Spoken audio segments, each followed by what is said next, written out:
ዶክተር አብይ የሚሊኒየም ክስተት ነው አይደለም። ከቀደሙ መሪዎች ጋር ቀርቶ አሁን በዓለም ላይ ካሉ መሪዎች ጋር ባወዳድረው ሂዝ ዘ ፈርስት ኤንድ ፎርሞስት ተወዳዳሪ የማይገኝለት የዘመኑ ክስተት ነው። ተሳስቼ ሆኖይ ብዬ ሳስብ ፕሮፌሰር መስፍን ወልደማርያም ከእግዚአብሔር ነው ያሉት። ለኢትዮጵያ የተላከ ስጦታ ነው። ሌሎችን ደጋግሜ ስለነገርኳቸው የሚቃወሙት ጭምር ምቀኛ ሲሆኑ ካልሆነ በስተቀር ያመሰገኑት መሆኑ ብቻ አይደለም። 6000 ዓመት ኢትዮጵያ ውስጥ ያልነበሩ ታሪኮችን በ5 ዓመት ውስጥ ሰርተዋል። በ5 ዓመት እኮ ነው። እነሱ ረጅም ጊዜ ተቀምጠዋል። ስለዚህ በ5 ዓመት በመጀመሪያዎቹ 5 ዓመታት የሰሩትን ስራ ባወዳደር ጠቅላላ የኢትዮጵያ መሪዎች 27 ዓመት ያለው ህወሓት ተውት፣ ነገስታት አለ 27 ዓመት ያለው ህወሓት ማጋነን አይደለም። 17 ዓመት የቆየው ደርግ ለረጅም ዘመን ከ1930 እስከ 1974 የቆዩት ከዛም በፊት የራሳቸው አመራር ነው። ከ1916 ጀምሮ ኃይለ ሥላሴ አፄ ኃይለ ሥላሴ ወደኋላ ተመልሰን አፄ ምኒልክ አፄ ቴዎድሮስ የሰሯቸው አንኳር ስራዎች ክብር ሰጥቼ ለሁሉም ክብር ሰጥቼ ለጥሩ ለበጎ ስራዎቻቸው ዶክተር አብይ የሰራው ስራ ጋር ግን አይደርሱም። ከአፍሪካ የመጀመሪያው የሚባሉ ስሞች ናቸው ያመጣው። ከአፍሪካ የመጀመሪያው ቀይ ባህርን አሰብ ወደብን የሰጡትን ቀይ ባህርን አሰብ ወደብን የማስመለስ ትልቅ ራዕይ ይዞ መነሳት። በረሃብ 6000 ዓመት በረሃብ ነው የምትታወቀው ኢትዮጵያ። ስንዴን ኤክስፖርት ማድረግ የቻለ ለመጀመሪያ ጊዜ ዶክተር አብይ አህመድ አሊ ነው። የዘመናት የድህነት ታሪካችን የቀየረው ዶክተር አብይ ነው። በአፍሪካ የመጀመሪያው ሳይንስ ሙዚየም፣ የህዳሴው ግድብ በምንም ተአምር በማንም ይወጠን በማንም ሂድ ቶታሊ አይሳካ ከነበረበት ቦታ አንስቶ ያመጣው ዶክተር አብይ ነው። ኒውክሊየር ፕላንት ብሎ ከህዳሴው ግድብ ጋር የሚስተካከል ለሰላማዊ መንገድ የሚውል ኒውክሊየር ኤነርጂ ያወጣሉ ብለን በዛን ጊዜ በነበረው እንዲህ አይነት ግዙፍ ነገር ከአፍሪካ የመጀመሪያ አላሰቡትም። በጣም አጋነን ክልትሉ ይችላልላችሁ፣ ግን ማጋነን አይደለም። ጠቅላላ ተደምረው የኢትዮጵያ በዘመናት የነበሩት መሪዎች ዶክተር አብይ ጋር ደርሱ። በፈለገ መንገድ ቢሄዱ ያኔ ቴክኖሎጂ ስለሌለን ምናምን ብትሉ በአንድ ዓመት አዲስ አበባ ውስጥ ብቻ ዛሬ መደግምላለሁ 19000 ፕሮጀክት ቤተ መጻሕፍት ታሪካችን ራሱ ቅብር አድርገው ይዘውት የተወሰነ ቦታ እንዲንጠለጠል ነበር ያደረጉት። አድዋ 00 ብቻውን ብዙ ነገር ይናገራል። የኢትዮጵያን ታሪክ እንዴት ዶክተር አብይ እንደሚመለከት የኢትዮጵያ መሪዎች እንዴት ያዩ እንደነበር በምንም ተአምር በጥሩ ደረጃ የምታስቀምጡትን እጅግ በጣም ጥሩ ብላችሁ ከምታስቀምጡ ከዶክተር አብይ ጋር ማወዳደር አይቻልም። በፖለቲካ ብንሄድ፣ በምጣኔ ሀብት ብንሄድ፣ በዲፕሎማሲ ብንሄድ፣ በየትኛውም በሀገር ሉዓላዊነትና ክብር ብንሄድ ፈርተው እኮ ዝም ያሉትን ዶክተር አብይ ማን ነው የሚያነሳው?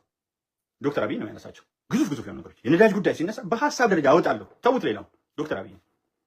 የነዳጅ ቀላል የማዳበሪያ ፋብሪካ የዘመናት የገበሬዎችን ጥያቄ በረሃብ ነው። ሌሎቹ መሪዎቻችን ጥሩ ናቸው፣ ግን የጎጃም ገበሬዎች ይራባሉ፣ የባሌ ገበሬዎች። ዶክተር አብይ ጋር ስንመጣ ግን ለዘመናት የነበረውን ችግር ለማቃለል በ5 ዓመት የሄደበት ርቀት እንደ ሌሎቹ 25 ዓመት ቢመራ እንደ ሌሎቹ 50 ዓመት ቢመራ ለምሳሌ አፄ ኃይለ ሥላሴ ከ1916 ጀምሮ ትክክለኛው ስልጣን በእጃቸው ነው እስከ 1974 በአውሮፓ አቆጣጠር 16 26 36 46 56 66 76 ልክ 60 ዓመት ሊሞላቸው 2 ዓመት ሲቀረው ነው 58 ዓመት በሳቸው እጅ ነበር።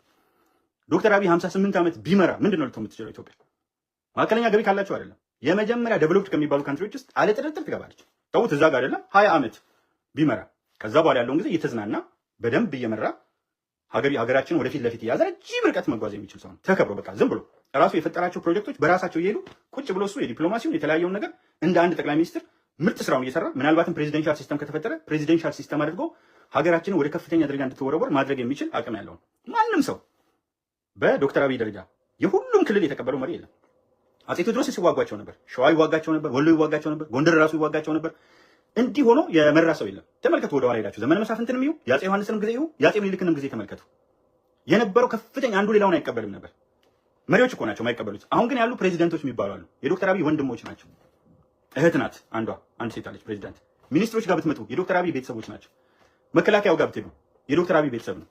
ፌዴራል ፖሊሱ ቤተሰብ ነው። የክልሉ ያሉት ቤተሰብ ናቸው። ህዝብ ብሏል እኮ ልደቱ። በዚህ ደረጃ ቀንና በዚህ ደረጃ ህዝብ የወደደው መሪ አይቻላቅም ማለት በኋላ ራሱ ጠላው። እንግዲህ ያው የህዝብ አለ እንዳለ። ስለዚህ ምንድን ነው ያለው? በዶክተር አብይ ደረጃ ቀን ማነው ልደቱ አያለ በዶክተር አብይ ደረጃ ቀን በዶክተር አብይ ደረጃ ህዝብ የወደደው አይቻላቅም ማለት መሰከሩ እኮ። ያ ሰውዬ የትም አልሄደም፣ ህዝቡም የትም አልሄደም። ጽንፈኛው ሄደ ባያዝ ማድረግ የሚገባቸውን ባያዝ አድርጉ እንጂ እኮ እያንዳንዱ መስክረውለታል። እንዴ ጀዋርማ ዋጋለው ነው ካለው ፈለሟል። ዶክተር አብይ የሚነካ ነው ያለው። ጽንፈኞቹ ፍላጎታቸውን ሲያጡ እንትን ከማለታቸው በስተቀር ህዝቡም ይሄውና ዶክተር አብይም ይሄውና። የተናገሩት ደግሞ ሩቅ አይደለም፣ ብዙ ከሄደ በኋላ ነው።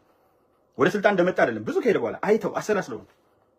ከዛ ነገርኳችሁ። ፕሮፌሰር ብርሃኑ ነጋን የሚያክል ሰው ስለ መዋዘ ጥበባት ዲያቆን ዳንኤል ክብረት፣ ስለ አቶ ጌታቸው ረዳ፣ ስለ አቶ ሬድዋን ሁሴን፣ ስለ ክቡር አቶ አባገዱላ ገመዳ ሁሉንም ክቡር ጨምሮባቸው እና ክቡር አቶ ተመስገን ጥሩነህ ጠቅላላ አጠገቡ ያሉትን ሰዎች ተመልከቷቸውና ይቃወሙ ከነበሩ ፓርቲዎችም ለመጀመሪያ ጊዜ ዶክተር አብይን አክሴፕት አድርገው የገቡት እነዚህ ሰዎች ናቸው።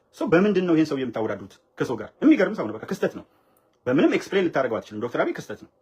ቱ ቢ ፍራንክ እንደሆነስ ክስተት ነው። በቃ እንዲህ ሳስበው አንድ ሰው እንዲህ ምን አሉ ፕሮፌሰር መስፍን ወልደማርያም እንደምን አድርጎ አእምሮን ቢያሰለጥነው ነው አሉ።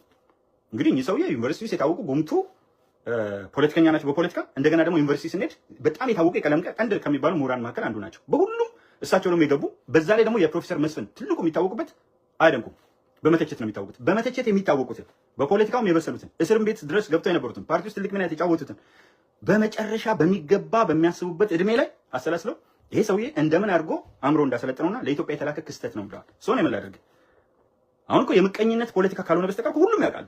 በከተማ ልማት ብትሄዱ፣ የገበሬዎችን ህይወት በማሻሻል ብትሄዱ፣ የስራ ዕድል በመፍጠር ብትሄዱ፣ ህጋዊ ውጭ ሀገር የስራ ዕድል ብትፈጥሩ፣ ይሄ ሁሉ የዶክተር አብይ እነዚህን የተለያዩ አመራሮች ማምጣት ቤተመንግስት ውስጥ አይተን እናውቃለን እንዴ? ኢሰፓ ብቻ ነው እኮ በደርግ ጊዜ ያለው፣ በህወሓት ጊዜ ህወሓት ብቻና ህወሓት ጋር የሚያጨበጭብ ብቻ ነው። አሁን እኮ የሚቃወምን ጭምር የሚያስገባ በይቅርታ ዶክተር አብይን የሚያክል ሰው የለም። በይቅርታ ጭምር ስንቱን እኮ ይቅርታ ማድረግ ብቻ አይደለም እኮ ይቅርታ ካደረገ በኋላ ትልቅ ደረጃ ላይ አብሮ መጓዝ ከሁላችሁም አብራችሁ ኢትዮጵያ ውስጥ አብረን እንጓዝ የሚል የዚህ ሰውዬ በአንድ አይደለም ወስደው አንደኛ መከላከያ እስከ መኮንነት ሄዶ በሲቪልም እስከ ላይ የመጣን በምንም ልታወዳድረው አትችልም። በምንም በዓለም አቀፍ ደረጃ የሚገርም አይነት ተጽዕኖ የፈጠረ ነው።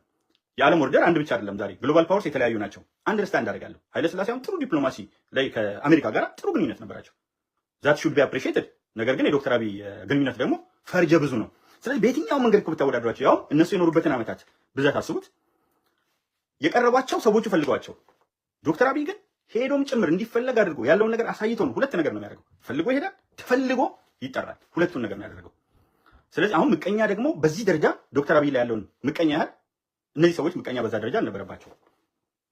ዶክተር አብይ ላይ የተነሳው ምቀኛ ብዛት ስፍር ቁጥር የለውም። ሻዕቢያ ምቀኛ። አሁን ይህ ሁሉ ዘመቻ የሚደረግበት ሰው ምን አድርጎ ነው? ገበታ ለሀገር ብሎ ስላቋደሰ የሌማት ትሩፋት ብሎ ማዕድ ማጋራት ብሎ ከድሆች ጋር በየቤታቸው በጣራ ስር ገብቶ አንድ ጠቅላይ ሚኒስትር አብሯቸው ስለሆነ ተው እየተባለ ነው እንጂ ወጣቱ ጋር እንደ ወጣት የተለያየ ቦታ እንደ ተለያየ ቦታ ሆኖ ያለ እረፍት ስለሰራ ባለቤቱን ተመልከቷት። የሌሎቹ ባለቤቶች ዝርፊያ ላይ ናቸው ወይም ታሪካቸውን ወደኋላ ሄደን ማየት እንችላለን። የነገስታትንም የተለያዩ ታሪኮች የቤት ውስጥ ጌጥ ከመሆን ያለፈ ወይም ደግሞ ከመዝረፍ ያለፈ ሚና አልነበራቸው። የክቡር ጠቅላይ ሚኒስትር ዶክተር አብይ አህመድ ባለቤቱን ጭምር በእያንዳንዱ ፍጻሜ አብራ የምትሮጥ ናት። በዝማሬ የምታገለግል ናት። እንደማንም ተናንሳ ትምህርት ቤት ጭምር የምትሰራ ናት። ተናንሳ ያልኳችሁ አንድ ጠቅላይ ማን ነው የጠቅላይ ሚኒስትር ቀዳማዊት እመቤት ዝማሬ ላይ ምናምን ወጣ አታደርገው። ግን በምታምንበት እምነት ዝማሬ ላይ ወጣ በዚህ ደረጃ ታየ ካለ አሳዩ። እና ይሄ ሰው እኮ ከቤተሰቡ ቤተ መንግስቱን ይዩት ጭምልቅልቅ አድርገው ይዘውት ነበር። ሁሉም ለቤተ መንግስት የሆነ ነገር ካልሆነ ክብር የላቸውም። የትኛው እንትን ነው ያለው ጭምልቅልቅ አድርገው ነበር ያዙት። ቤተ መንግስት ያሰኘው እኮ እሱ ነው። ወዳጅነት ፓርክ፣ አንድነት ፓርክ ከእንጦጦ ጀምሮ ወርዶ ተአምር የሰራ ሰው እሱ ነው። ስለዚህ ይሄንን ሰው በምንድን ነው ታወዳድሩት የምትችሉት? ትልቁ ነገር ግን ዶክተር አብይ እንደ አይን ብሌን እኔ ይሄንን ነው የምለው። የኢትዮጵያ ህዝብ እንደ አይኑ ብሌን ሊጠብቀው የሚገባ መሪ ዶክተር አብይ ነው። ዶክተር አብይ ባይሆን ኖሮ እስቲ በፈጠራችሁ ሻዕቢያ ለኢትዮጵያ ጥሩ ሲያስብ ከሻዕቢያ ጋር እንትን ሲሉ ለኢትዮጵያ የእድሜ ዘመን የቤት ስራ መስጠት የሚፈልግ ኢትዮጵያን እያዳከመ መኖር የሚፈልግ ከኢትዮጵያ ዘርፎ በቡና ኤክስፖርት አንደኛ የሆነ ከህወሓት ጋር ተመሳጥሮ የትግራይ ህዝብ ነው ያስቆመው እንጂ እኮ ሻዕቢያ የቡና ኤክስፖርተር ሆኖ ነበር። ጀግናው የትግራይ ህዝብ ነው ያስቆመው። እና እሺ ወያኔ ነው ለኢትዮጵያ መልካም ያስብ ለአማራ መልካም ያስብ እንደሆነ አሁን አንድ ላይ ህብረት ፈጠርን ሲሉ እንደ ወያኔ እነዚህ ስነ ልቡና ናቸው ኢትዮጵያ ውስጥ መተው ህወሓቶች የማናውቃቸው ሆኖ ኧረ ተው ትንሽ ወደኋላ እንመለስ። መልሳችሁ ህወሓትን እነ ደብረጽዮንን መልሳችሁ ኢትዮጵያ መሪ አድርጎና አስባቸው ስንት እጅ ከፍተው እንደሚመጡ። ኦኬ ሻዕቢያ የሚያመጣው ኃይል ለኢትዮጵያ ሰላም ሲሰጥ እናንተ ራሳችሁ አስቡት። ሙስሊሙ፣ ክርስቲያኑ፣ ዋቄፈና የተለያዩ እምነት ተከታዮች እኩል እንደሆኑ ብሔሮችን ቀላል ነገር እንዳይመስላችሁ። መጀመሪያ በሀገር ውስጥ የመጀመሪያው ነገር ህዝብ ነው። ህዝብን እኩል አድርጎ ያዘ። ከዶክተር አብይ በላይ አንድ አምጦልኝ እኩል አድርጎ ሁሉንም የኢትዮጵያ ህዝብ ብሔር ብሔረሰብ እኩል አድርጎ ያዘ። ከዶክተር አብይ ጋር ለመነጻጸር የሚሞክረው የትኛው ነው? እኔ በጣም ያመኛል ይህን ሳስብ። እንደ ኢትዮጵያዊ የኢትዮጵያን ህዝብ እንደሚወድ ሁሉንም ብሔረሰብ ሁሉንም ሃይማኖት እንደሚወድ አንድ ሰው ሳስበው ይዘገነነኛል። ዶክተር አብይ ባይሆን ኖሮ ገነቱን የሚያውቅ መኮንነቱን የሚያውቅ ሲቪልነቱን የሚያውቅ እያንዳንዱን ቴክኖሎጂውን የሚያውቅ የንግግር ችሎታ ያለው የማስተባበር ብቃት ያለው እውቀት ክህሎትና ተወዳዳሪነት ያለው ሰፋፊ ራዕይ ያለው ሰው ባይሆን ኖሮ ዶክተር አብይ ባይሆን ኢትዮጵያ ምን ትሆን ነበር? ዘመነ መሳፍንት እንዳይሆን ሶሪያ፣ ሊቢያ ምናምን በፍጹም እንዳታስቡት። ሶማሊያ ቶታል ዲቫስቴሽን ነው የሚሆነው። ለዚህ ነው እንደ አይን ብሌን መጠበቅና ያለ እንቅልፍ ያለ እረፍት የፈለገኝ አንድ ጎዳ ዶክተር አብይን መደገፍ አስፈላጊ መሆኑን የወሰነው ኢትዮጵያን ስለምንወዳት ነው። ወቅታዊ መረጃዎች ቶሎ እንዲደርሳችሁ ቻናሉን ላይክ እና ሰብስክራይብ በማድረግ ይከታተሉ።